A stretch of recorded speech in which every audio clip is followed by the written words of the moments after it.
It wasn't a hack that brought servers to a standstill. It wasn't a massive leak of confidential information. It wasn't an external attack designed to weaken the company. It was something far more complex, more silent, and harder to control.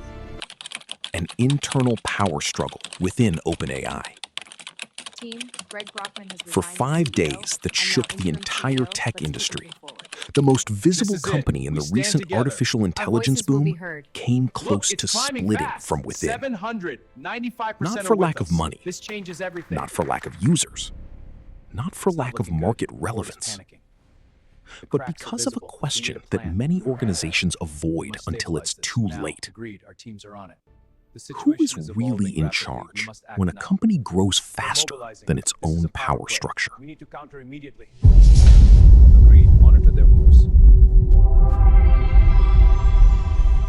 Board gives in. We move forward now. We have terms. November 17th, 2023. OpenAI It was Friday. What seemed like a routine day ended up becoming one of the most tense moments in the tech industry's recent history. One phone call changed everything. Suddenly, Sam Altman was no longer the CEO of OpenAI. Exactly. There was no transition planned months in advance. No carefully announced successor was presented to the market. No coherent narrative was offered to reassure partners and investors. It was an immediate departure that surprised even those close to the organization. Within minutes, employees began searching for answers. Investors tried to understand the scope of the problem. And the market watched as one of the most influential companies of the moment plunged into total uncertainty. What seemed like an internal decision soon turned into a global crisis of confidence.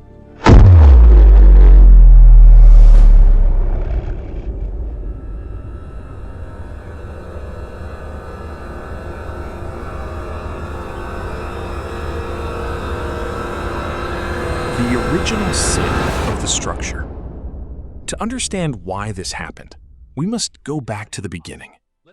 OpenAI was founded in 2015 with a promise that was unusual for Silicon Valley: to develop artificial intelligence for the greater good, not just to maximize financial profits. The idea was ambitious: to build powerful technology while ensuring it wasn't driven by purely financial incentives. But there was an obvious problem. Creating advanced models requires enormous amounts of capital. It requires elite researchers, expensive data centers, energy infrastructure, and continuous investment cycles. To resolve that contradiction, an unusual structure was designed. A nonprofit organization maintained control, while a for-profit entity operated products, hired talent, and attracted capital. On paper, it seemed like an elegant solution. In practice, it also sowed inevitable tension. When mission and growth came into conflict, one would have to prevail. The speed dilemma. By 2023, ChatGPT was no longer just a technical demonstration. It was a global platform used by millions of people, businesses, and developers. The growth was extraordinary. The adoption was historic. And OpenAI went from an innovative lab to a strategic infrastructure. But while the public saw success, a much deeper discussion was emerging within the organization. One faction advocated accelerating products, commercial partnerships, and global expansion. Another group insisted on moving forward with greater caution, stricter controls, and stronger oversight of future risks. It wasn't simply a difference in style. It was speed versus caution, immediate scale versus governance, competitive advantage versus long-term control.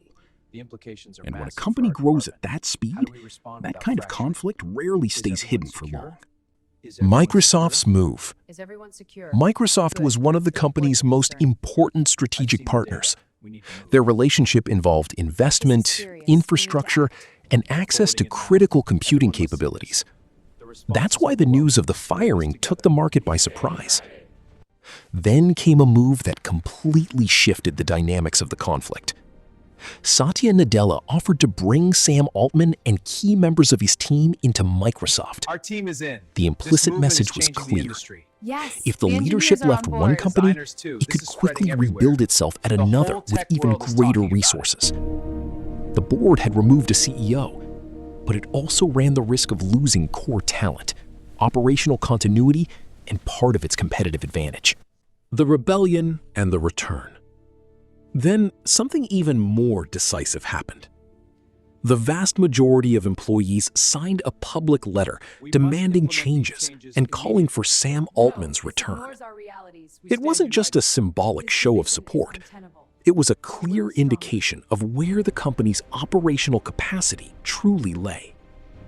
The board retained legal authority over the organization, but it was losing legitimacy in the eyes of those who designed models, supported products, and ran day-to-day operations. Without engineers, researchers, and key leaders, any corporate structure quickly loses its strength. The conflict ceased to be theoretical. It became existential. Closing scene.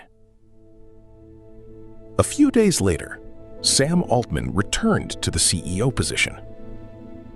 The board was reshuffled, the internal balance shifted, and the company continued to move forward, though no longer under the same political conditions. The big lesson wasn't that artificial intelligence had spiraled out of control. It was that even the most advanced companies still rely on human structures: power, trust, leadership, and competing interests. Technology can evolve at record speed. Human institutions?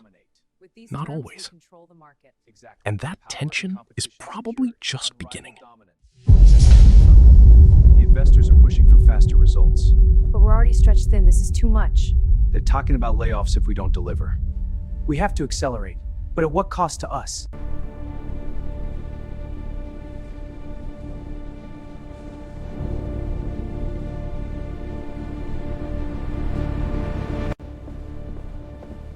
We can't abandon the mission. The mission is over. Capital decides now. No. We have to fight for what's right. It's inevitable. So the leaks were true. It's all about control. Look at these headline lines. Massive investments, internal board struggles. The myth of independence is collapsing. I knew it. The revelations unfolded, illuminating the path ahead. The servers awakened with a powerful surge. Their light transformed the city. The mission forever changed.